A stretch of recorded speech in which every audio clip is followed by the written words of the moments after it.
Bismillahirrahmanirrahim. Assalamualaikum warahmatullahi wabarakatuh. Di video ini kita akan belajar di subtema 3, pembelajaran 5 dan 6, Bahasa Indonesia, IPA dan IPS. Tematik tema ketiga.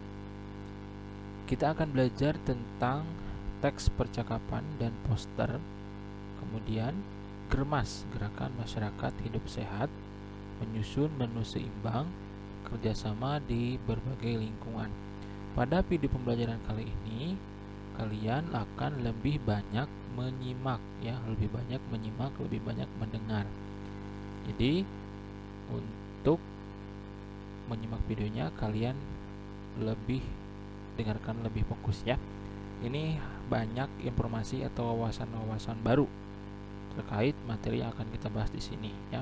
Kalian hanya cukup dengarkan saja. Baik, kita mulai.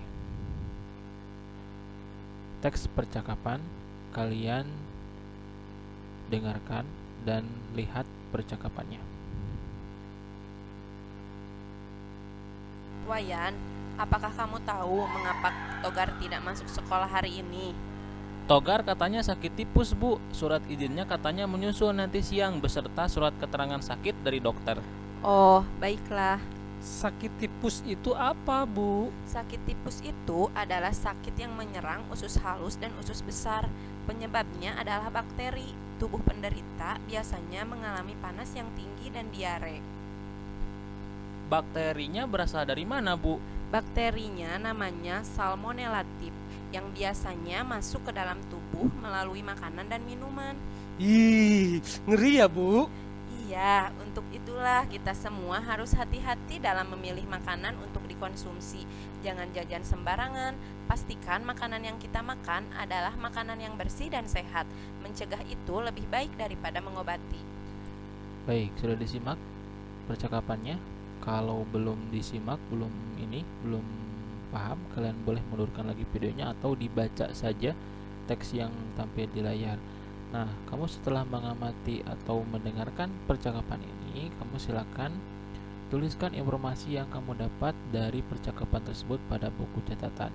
Jadi, guru Wayan sama Ahmad ini lagi membicarakan apa? Apa yang informasi yang kamu dapat dari percakapan ini? Tulis kamu informasinya pada buku catatan ya. Kita teruskan. Kemudian Germas, Gerakan Masyarakat Hidup Sehat. Ini merupakan program pemerintah ya. Silakan disimak. Gerakan Masyarakat Hidup Sehat atau disingkat Germas adalah sebuah gerakan yang digalakkan oleh pemerintah Indonesia, khususnya Kementerian Kesehatan Republik Indonesia, yang bertujuan untuk mengingatkan kepada masyarakat agar menjaga kesehatan dengan cara melakukan pola hidup sehat seperti olahraga, mengonsumsi sayur dan buah, memeriksa kesehatan rutin, dan membersihkan lingkungan. Germas diharapkan dapat dimulai dari diri sendiri dan keluarga serta lingkungan saat ini juga.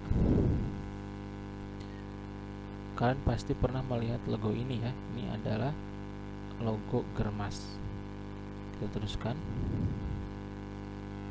Nah, ini merupakan contoh dari poster-poster himbauan atau poster iklan layanan masyarakat dari program Germas ini. Pasti salah satu orang kalian sudah melihat ya. Nah, ini adalah contoh-contohnya, ada informasi-informasi yang disampaikan dari poster-poster ini tentang menjaga kesehatan. Baik, kita teruskan. Menyusun menu seimbang. Silakan disimak. Menyusun menu seimbang. 1. Pola makan sehat. Penanaman perilaku makan teratur termasuk waktu makan perlu ditanamkan sejak usia dini agar anak mempunyai disiplin makan, baik waktu makan maupun jenis makanannya. Makanan yang dikonsumsi setiap anak hendaknya juga harus selalu memiliki gizi seimbang. Gizi seimbang adalah gizi yang sesuai dengan kebutuhan tubuh melalui makanan sehari-hari, sehingga tubuh bisa aktif dan sehat optimal, serta tidak terganggu penyakitnya atau tubuh tetap sehat. Gizi seimbang dapat dipenuhi dengan pemberian makanan sebagai berikut. Sumber hidrat arang. Hidrat arang dapat bersumber dari beras, roti, makaroni, tepung beras, tepung maizena, tepung kacang hijau, terigu, jagung, dan singkong. Sumber protein. Protein sangat berguna bagi tubuh kita. Protein dapat berasal dari susu, daging, ikan, ayam, hati, tahu, tempe, keju, kacang hijau, dan kacang-kacangan. Sumber vitamin dan mineral. Sumber vitamin dan mineral yang berasal dari sayuran antara lain sayuran bayam, kangkung, labu siam, labu kuning, buncis, wortel, dan oyong.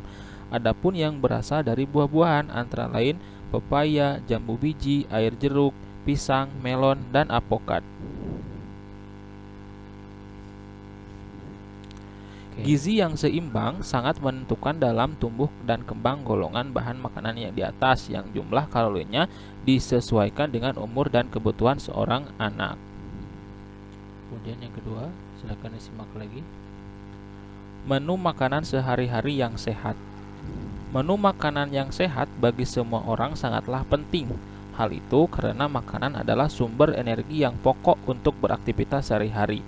Menu makanan sehat yang dikonsumsi sehari-hari sebaiknya memiliki nilai gizi seimbang dengan susunan makanan yang mengandung jenis-jenis zat-zat gizi yang sesuai dengan jumlah yang dibutuhkan oleh tubuh. Biasanya, prinsip makanan sehat bergizi adalah adanya keanekaragaman dalam variasi menu makanan, diimbangi aktivitas fisik, menjaga kebersihan, dan berat badan yang ideal.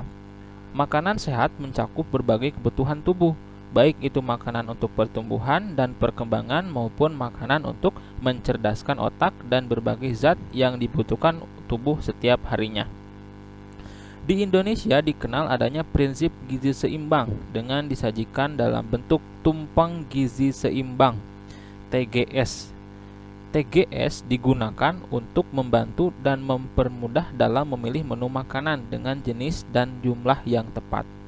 Menu itu disesuaikan dengan kebutuhan menurut usia, seperti untuk bayi, balita, remaja, dewasa, dan usia lanjut.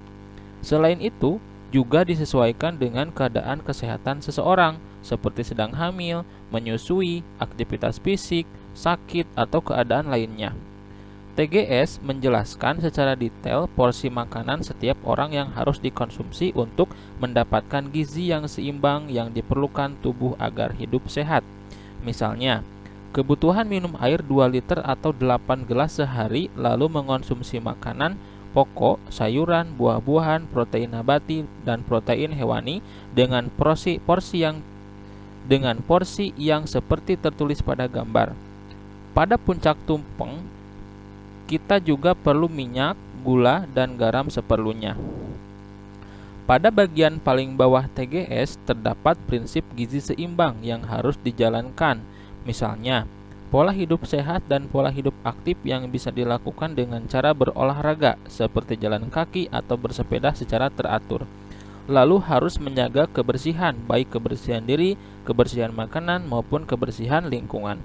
Hal yang terakhir adalah memantau perkembangan berat badan agar selalu ideal dan proporsional dengan aturan yang berlaku. Kita harus makan makanan yang bergizi seimbang supaya kebutuhan gizi kita cukup dan dapat tumbuh sehat sehingga dapat melakukan aktivitas baik dan menyenangkan.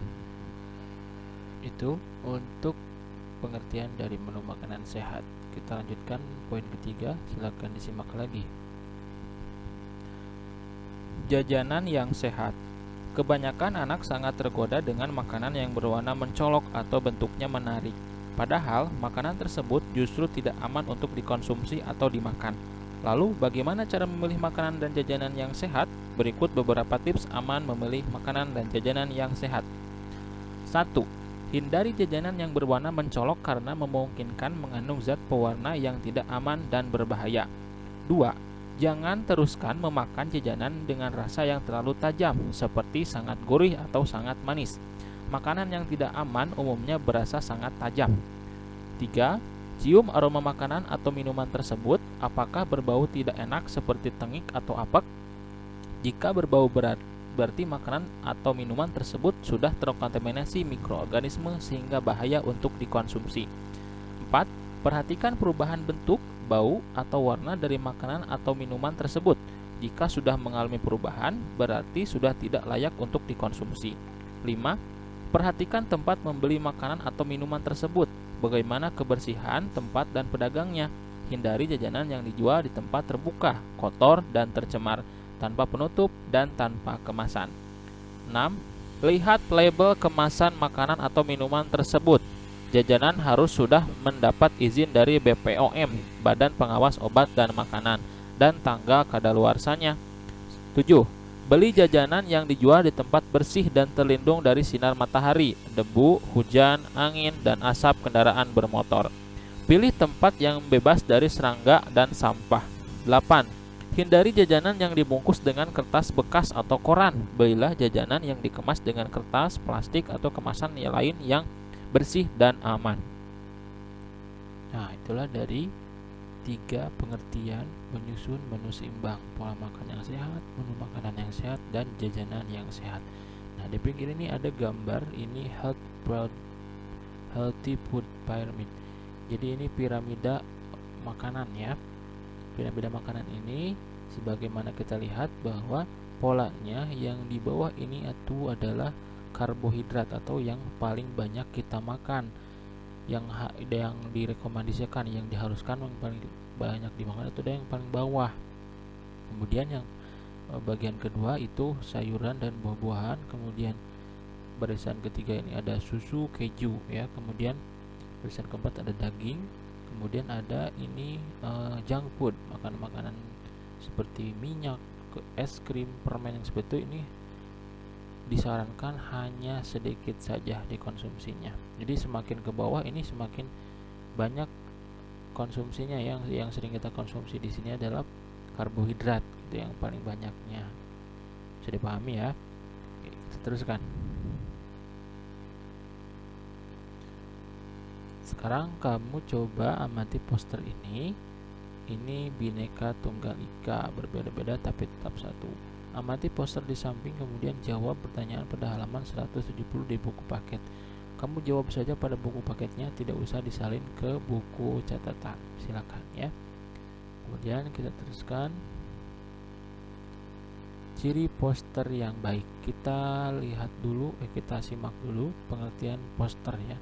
Poster adalah pengumuman atau iklan berbentuk gambar atau tulisan yang ditempelkan di dinding, tembok, atau tempat-tempat umum yang strategis agar mudah diketahui banyak orang. Poster berisi imbauan yang biasanya disertai gambar berwarna yang mudah diingat. Kemudian ciri poster yang baik.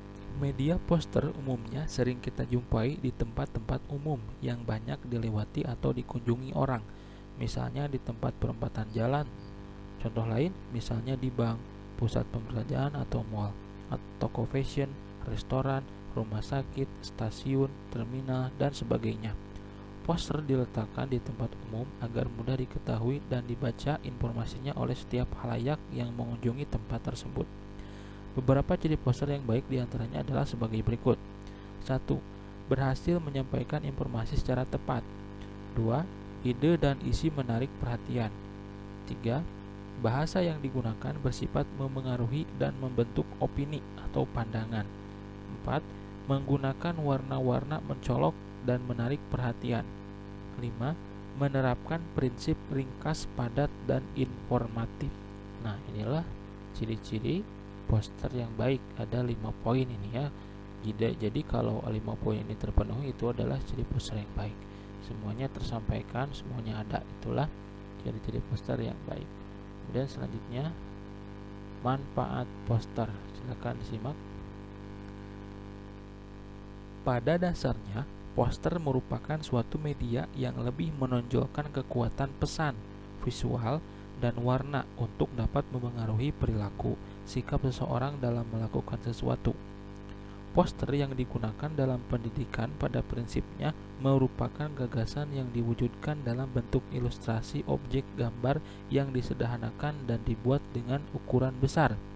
Tujuannya untuk menarik perhatian, membujuk, memotivasi atau memperingatkan pada gagasan pokok, fakta atau peristiwa tertentu.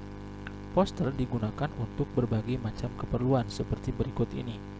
1. Mengumumkan memperkenalkan suatu acara. 2. Mempromosikan layanan atau jasa. 3. Menjual suatu produk. 4. Membentuk sikap atau pandangan. Propaganda. Ya, itu adalah dari manfaat poster. Ada 4 poin utama manfaat poster ya. Dan kita teruskan kerjasama di berbagai lingkungan. Kita simak dulu sebentar yang ini. Kerjasama di berbagai lingkungan. Kerjasama antar warga diperlukan demi terciptanya lingkungan yang bersih, aman, dan tertib. Kerjasama di lingkungan kelurahan atau desa dilakukan dalam rangka menyelesaikan masalah bersama. Adapun contoh kerjasama di lingkungan kelurahan atau desa adalah sebagai berikut. Nah, ini kegiatan PKK. Ini ada ibu-ibu PKK. Silakan disimak. Kegiatan PKK. PKK singkatan dari Pembinaan Kesejahteraan Keluarga. Pertemuan PKK diisi dengan berbagai kegiatan yang melibatkan ibu-ibu. Ibu-ibu bekerja sama berbagi tugas mengurusi berbagai permasalahan di kampung mereka. Misalnya, mengurusi iuran sampah warga, iuran kesehatan, dan iuran arisan. Kegiatan PKK pada dasarnya saling bekerja sama dan saling membantu agar terwujud keluarga yang sejahtera. Kegiatan PKK. Kemudian kita teruskan ke kegiatan Siskamling. Silakan disimak. Kegiatan Siskamling. Keamanan lingkungan merupakan tanggung jawab warga masyarakat.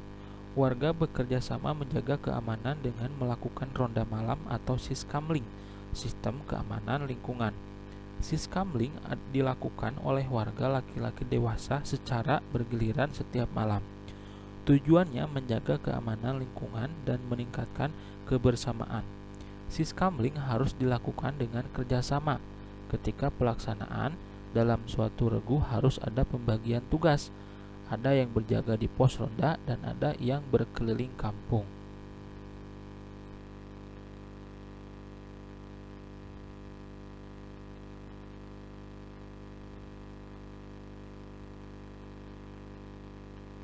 Baik, kita teruskan ke kegiatan Posyandu. Silakan simak.